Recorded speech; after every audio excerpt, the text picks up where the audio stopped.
అందరికీ నమస్కారం. చూసిన వెంటనే లైక్ చేయండి, సబ్స్క్రైబ్ చేయండి. అమ్మవారి దీవెన మీకు ఉంటుంది. ఈరోజు తెలుసుకోవాల్సిన రాశి మీనరాశి.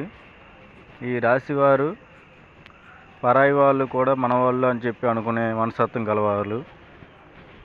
వీరికి అనుకున్న పనుల్లో కొన్ని ఆటంకాలు అనేవి ఎదురవుతాయి. శని ప్రభావం కూడా కొంతవరకు కలుగుతుంది వీరికి. వీరు పర్సనల్ విషయాలు స్నేహితులకే కానీ బంధువులకే కానీ చెప్పకూడదు, ఇబ్బందులు పడతారు. స్త్రీ పురుష వశీకరణ చేయబడిన గుప్త నిధులు తీయబడును. ఎటువంటి సమస్యలకైనా కనిపిస్తున్న నెంబర్కి కాల్ చేయండి. 100% గురువుగారు పూజలు ఫోన్లో కూడా చెప్పబడును. ఇలాంటివి మరెన్నో జ్యోతిష్కం గురించి తెలుసుకోవాలనుకుంటే మన ఛానల్ ఫాలో అవ్వండి తప్పకుండా. స్త్రీ పురుష వశీకరణ చేయబడిన గుప్త నిధులు